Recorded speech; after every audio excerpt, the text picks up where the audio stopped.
talking about Jalen said he's basically watching from the side. So that leads me to ask, are you ruling him out the games on the road trip or no? No, I think that's probably too far away at this point. I think he is obviously progressing. He's real close to getting into summer practice. He's doing a lot before. It's a little bit of both. When you get to this point one night before the actual game, like there's some reps to be had for the guys that are in the rotation. So I think it's a little bit of both. The end of the road trip's a week away, so I would say just continue to build up and see what it looks like. Is everyone else available outside of him? Yep. Okay. And I looked at Cleveland's numbers, and I hate to base what you're going to do off of that because it's probably not fair, but that's the last place you've been, so I got to go by something. And the numbers are like 30 minutes to like 19 for like 12 guys. Are you in that vein of spreading minutes out that way in terms of who plays? Are you an 8 rotation, 10 rotation? Have you established that yet? I think everything's different. Every game's different. Availability is different. Okay. We start with a 3 and 4. I think that's real. Had a tough back-to-back this weekend. But yeah, ideally you can play as many guys as you have ready to go, and then you feel the game out as it goes on. So we'll have a plan for 8, 9, or 10 guys, and then adjust accordingly in the second half. When it comes to the season opener, Book said after the preseason opener that was just a lot of carryover that you saw. In terms of carryover into the season opener, what's the one thing you want to see? Good question. I think it's obviously more than one thing that we want to see, but I think this group has just put the time in, and I think we're proud of what we've done here at 5G, and some of that we want to carry over. You're going to see those guys, how together they are, how hard they play. They deserve to go out and play that hard in a game because they do it every single day here in practice. So I think that would be the number one thing that we would hope for, and we know that will happen.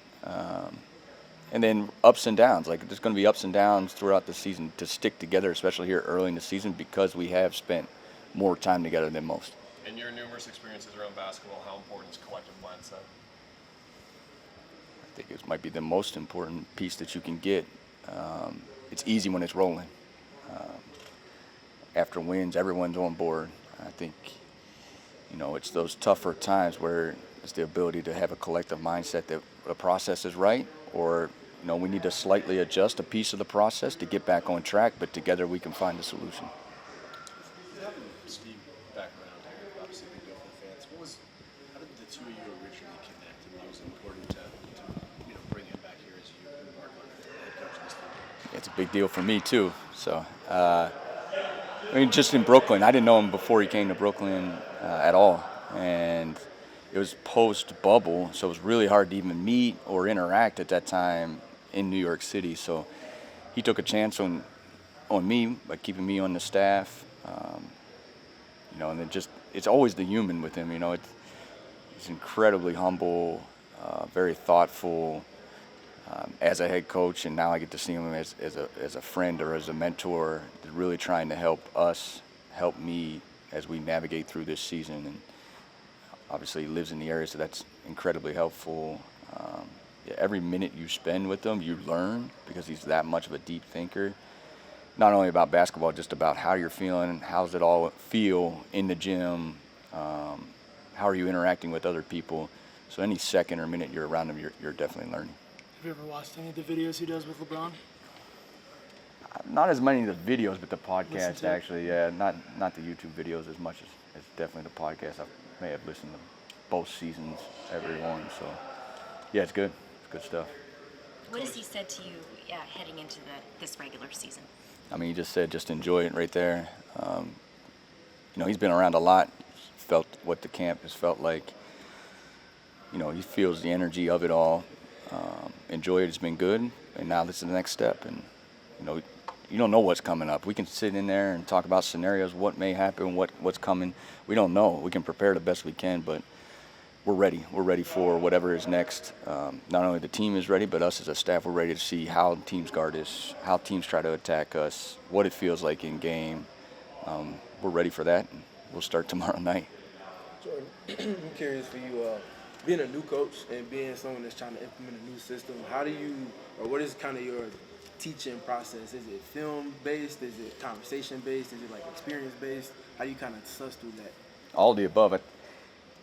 I'm big on the NBA says you can't practice and you don't have practice time. It's just about reframing what practice means. We don't have on-court reps, especially as the season goes, but there's a ton of time that we spend with each other. So, if an assistant sends film to a player, I can send film to a player. We can have film going on in the weight room. We can message in the weight room. There's a ton of time that we spend around each other, whether that's a staff building our own system and seeing, will this work? What are some of the things we got to cover, or with the players? We just spent a week in China, 15-hour flight both ways. I think there's definite ways that we can help move this group forward without being on the actual practice floor. And we'll get tested, here early. We're on the road again. Not going to have a ton of practice reps, but the practice reps we have got to be meaningful. The time that we have it together got to be meaningful. So that film got to be on point, got to be efficient. So I think there's different ways to get to it. Hopefully they felt that a little bit too. We've tried different ways to get some of the information to them. Will Mark be on a minutes restriction tomorrow? I think there's a competitive target of minutes that we know. We know he's been building up. He hasn't played obviously in the preseason, so there is a number, a roundabout number that we're trying to get to. But again, it's how it all flows. We have a lot of center depth. We're out there to win the basketball game, so. There's a number, but that's obviously something that we've talked about, yes. Coach, what is your overall expectations of this team? I don't look that far ahead, Dwayne. I think tomorrow night I'd like to go out and play. Again, we would love some stuff to translate. We know our process has been really good. It'll get tested tomorrow night, so I think that's the goal right now, is to go out, try to carry over some of the things that we've tried, stick together, knowing that then we're going to have to find more solutions, and we're going to see some of that tomorrow night. So that's the goal. Go out, play as hard as we can, see what happens after that. Can't anticipate exactly what's going to happen. Go out ready to go. If something happens, we'll be ready to adjust. If people on the outside are looking at big picture expectations, say national media maybe slighting this team, do you ever find, or would you find value in ever bringing those things up to the players? I don't think so. At this point, we're just ready to play tomorrow night. I think that whatever, everyone's looking at 82 games. That's so far away from all of our mindset. Now I'm looking forward to tomorrow's shoot around, tomorrow's game. Then we'll handle the 3 and 4 to start the season. In the preseason games with Devin in particular, I felt like we saw like a nice blend of different types of usage for him. What were those kind of conversations with him as far as like establishing the offensive foundation, and what are kind of your expectations from him within that? It's more about the group. I think Book is going to find a way to get to his spots and make plays no matter who he's playing with. I mean, playing on an Olympic team, he can play in a college team. I think he's going to find his way as he has his whole career. So it's changed a little bit. Jalen being a piece of it, then Jalen not. Mark being a piece of this, as we're on the run trying to figure that out. So it's going to change. For whatever you see tomorrow night, how Book's usage is will probably adjust throughout the season based on who he's playing against and who he's playing with. When you look at the Sacramento team, what are the biggest challenges that you see right now? Obviously, you got their own injuries they're dealing with, but what are the biggest challenges you need to get ready for? Some of that is we don't know what it looks like because Sabonis is such a big piece, and with him out, that changes exactly what it all looks like. We know they have elite scorers. They could get hot at any second. Dennis had another incredible summer. We know they're more than capable to put points on the scoreboard. Defense will be a big key. They play a lot of handoffs, but it's going to turn into an ISO. How can we, have a tight shell to force those guys into tough shots? With Dylan and Ryan, how do you anticipate using them in games like this where it's like Levine and DeRozan? It's like, okay, are you guys assigning matchups? Are you letting them kind of factor into those conversations as well? Yeah, it's a great tool to have in your toolbox when you have two perimeter defenders like those guys, which happens often in the Western Conference.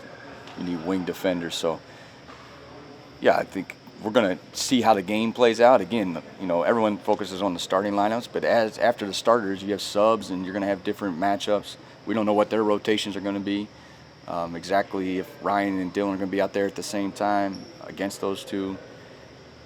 they'll have some input. They always have input. I think your players in general, you need their input of, who do they like to guard, where does it make sense. But pretty quick, once subs start to happen, only one of those guys will be on the floor, and possibly only one of Ryan and Dylan will be on the floor. Thanks, Coach. Good. Thank you. Thank you all. Appreciate it.